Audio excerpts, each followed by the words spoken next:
What's going on, guys? Welcome back to the channel. So on my first Supra video, I said that the Supra has quite weak fitment. And I had a few questions from people saying, what is fitment? Can you explain it to us? So on and so forth. So I thought it'd be a good idea to make this video, explain what fitment is, what positive is, what negative is, and how you can actually work it out. So if you want to set up your own wheels or buy wheels and you can see the fitment that will match your car, then it's a lot easier for you. So let's roll the intro and then I'll do a bit of an explanation.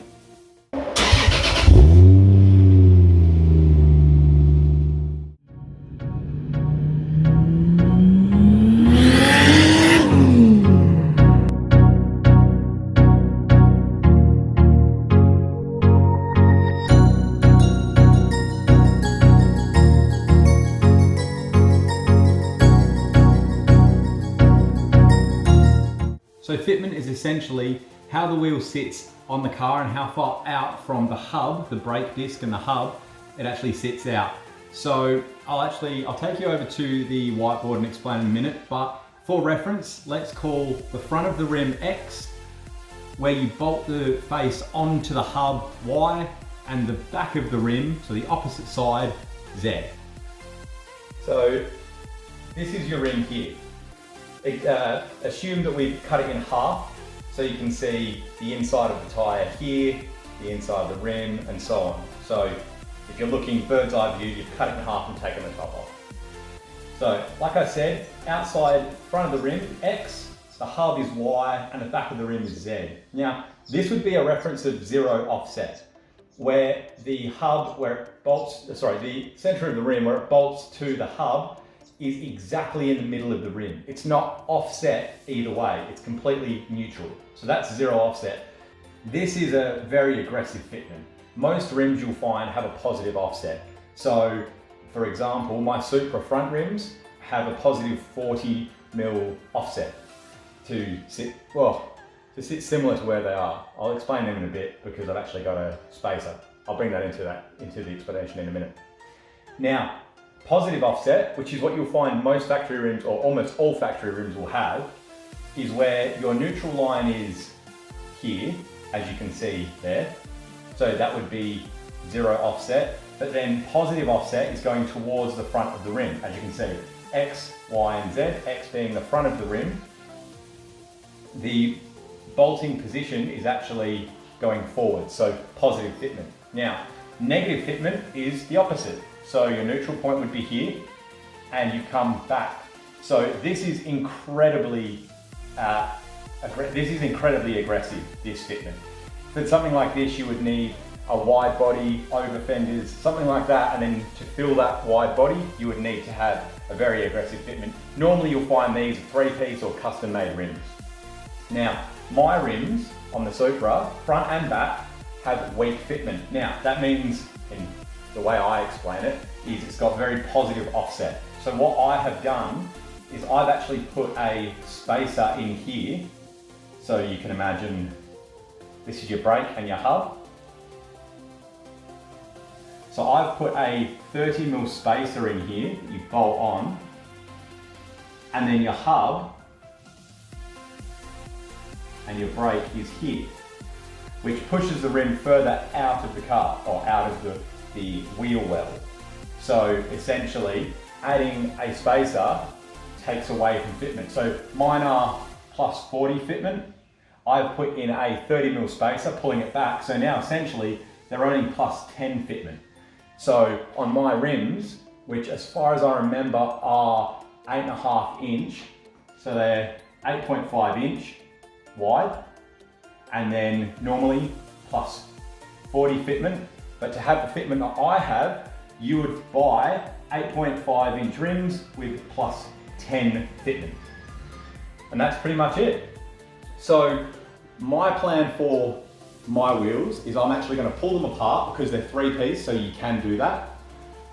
I'm going to pull away the front and then I'll unbolt because there's bolts here and here. I'm going to pull it all apart, and I'm actually going to buy new front barrels. So the new front barrels will be 10 mil deeper than they are at the moment. They'll be 30 mil deeper than they are at the moment, making this spacer not needed, and then it will just be bolted straight to the hub like any normal wheel. And I'll have much, much deeper front lips on the front by 30mm and by 25mm on the back. Now what I mean by that is these bolts here, I can undo and the whole rim comes apart. The back barrel, the front barrel, and this all separate into 3 pieces, hence 3-piece wheels. This will be replaced by a barrel that sits 30mm further out. So instead of having, what do we got there? About 45mm of dish, we'll end up with 75mm of dish and it'll come further out. But, so if I still had the spacer, it would sit out here and hit the guard and so on. So I'll remove the spacer, this will sit further back by 30mm and the front of the rim will sit exactly where it is, but with more dish. And in the back, we'll have the same thing. I'll take you over there. Now the back has 20mm spacers, so I'll only get an extra 20mm of dish, but at the moment I'm sitting at around 80mm of dish, so it'll be 100mm of dish in the back, and then this will sit further in 20mm because the spacer back here will be removed. And once that's done, I'll be very happy with these rims. At the same time, I'm actually going to change the color of the inside here because this is actually a Peugeot grey that I got sprayed when I rebuilt the rims initially, because when I first bought these, all around the edge was completely curb rashed. The polished face was not polished at all. They were horrible condition. I got them really cheap because they are in terrible condition. And I got them pulled apart, rebuilt, got these repainted, but as you've probably seen in the videos, the paint's chipping and so on. So I'm going to go with more of a factory silver color in the middle and rebuild with bigger barrels. Luckily for me, if my measurements are correct, which I'm pretty sure they are, this barrel is the exact size that I need on the front rims to make that perfect fitment. So I actually only have to buy 2 outer barrels, one for this rim and one for the other rim, that are 20mm deeper. So that's a quick explanation of fitment, guys. It works exactly the same with every car. So if you have a factory car and you want your wheels to sit out an extra 10mm, you can either put in 10mm spacers or get a set of rims that have a more aggressive offset. So if they're plus 40, and you want it 10mm further out, you get rims that are plus 30. Now keep in mind, it is all relative to the width of the rim. So if you've got 10-inch wide rims, or you've got 8-inch wide rims, the offset is going to be slightly different. Because if you've got a rim this wide, you know the maths. So thanks very much for coming along and listening to my explanation. I hope it's been really helpful. If you like it, smash like, smash subscribe, like I'm always saying.